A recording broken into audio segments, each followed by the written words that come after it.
Tous les dimanches, 17h-19h, retrouve toute l'actualité sportive du Béarn. Inside Radio. Pyrénées Sport Local, présenté par Thibaut Geffrotin et Xavier Grosclaude, avec toute la team Sport Inside.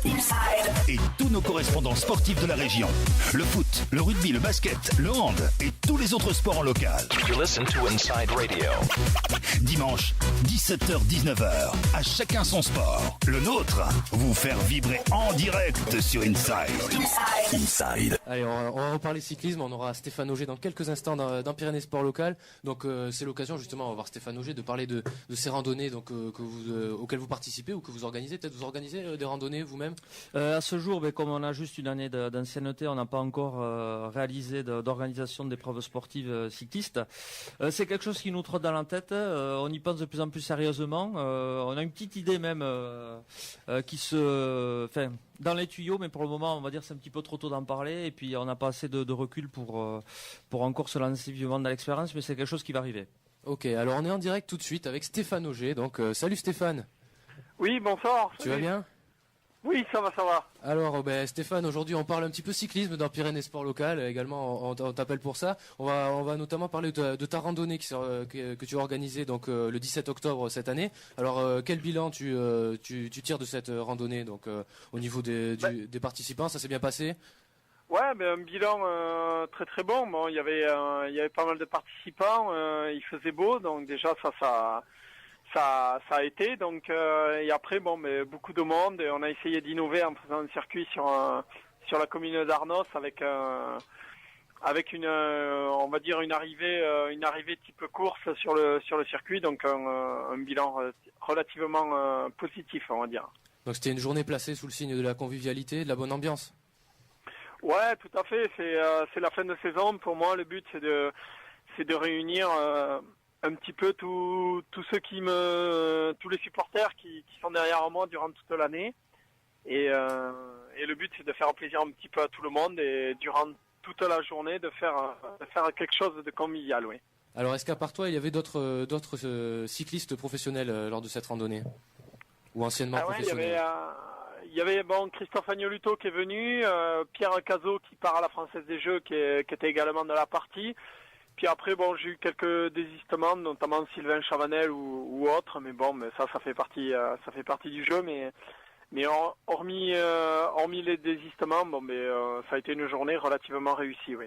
Donc pour nos invités du guidon cyclosportif pyrénéen qui sont avec nous, qui ont participé donc à cet événement, donc à cette randonnée Stéphane Auger, comment vous avez trouvé ça justement, ça vous a plu cet esprit-là? Vous l'aviez déjà fait avant hors du cadre du club? Oui, déjà c'est la deuxième ou troisième édition, deuxième participation du GCP à l'épreuve, et on a vraiment apprécié deux choses. Le fait que le parcours soit vraiment neutralisé, c'est-à-dire que quel que soit le niveau des personnes, tout le monde peut suivre un peloton et faire le parcours neutralisé. Et le fait de pouvoir se lâcher sur le circuit de moto, de voitures de Poirnon, c'était une expérience assez intéressante et c'était, ma foi, fort sympathique et fort difficile aussi, quoi.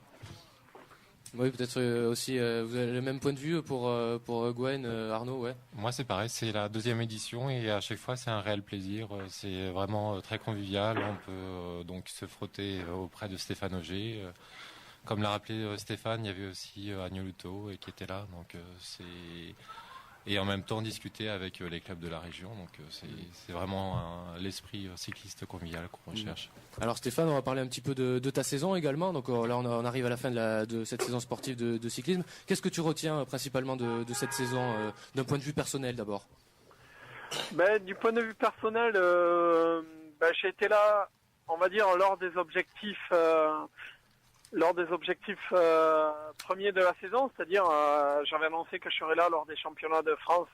J'ai été là, je jouais la gagne, mais je fais qu'une 8e place. Mais après, lors du Tour de France également, j'ai répondu présent. Je voulais jouer la victoire d'étape, je portais le maillot de meilleur grimpeur, donc j'ai été là lors des rendez-vous de la saison. Après, c'est sûr, le petit regret, c'est que j'ai pas réussi à avoir cette victoire d'étape lors du Tour de France ou lors d'autres courses par étapes, mais un bilan relativement satisfaisant parce que j'étais là à Paris-Nice, j'ai répondu présent lors des grands rendez-vous que je m'étais fixés. Mais après pour la victoire, c'est toujours pareil, quoi. Il y a une petite part de chance ou autre, et bon, mais il m'en manque un petit peu, mais le bilan de la saison, il est quand même satisfaisant, oui.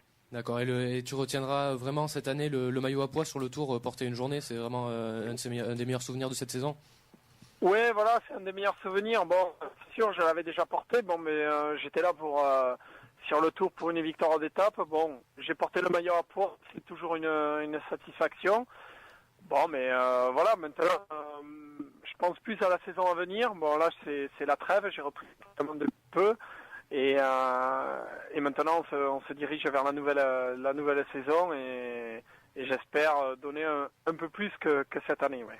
Et d'un point de vue collectif, donc ton équipe Cofidis, ça a été bilan positif aussi cette saison? Ouais, il y a eu un bon bilan. On a gagné des courses un petit peu partout en France et en Europe. Bon, après, c'est sûr, on descend du système Pro Tour à Continental Pro. Donc, pour ceux qui ne sont pas connaisseurs, c'est comme si au niveau foot, on descendait de la DN1 à DN2, mais je pense que ça change pas grand-chose et on aura affaire toujours aux grandes courses du calendrier professionnel et après, bon, mais on essayera de faire le maximum, surtout que Cofidis continue l'année prochaine et après, au-delà, on ne sait pas encore l'avenir de Cofidis, donc on va tout faire pour que ça continue, quoi. Alors Stéphane, une petite question que je tenais à te poser depuis un petit moment, notamment ça se passait après une étape du Tour de France, je crois après la journée où tu portais le maillot à pois, on a pu te voir sur les chaînes de France Télévisions manger une pomme de terre. Est-ce que tu pourrais nous expliquer un petit peu en quoi ça... Donc, on avait pu le voir sur France Télévisions, est-ce que tu peux nous expliquer un petit peu quel est le but de ce petit encas à la fin de... Non mais tout simplement la pomme de terre, enfin, il faut savoir que lors d'un Tour de France, on fait un gros déjeuner déjà le matin.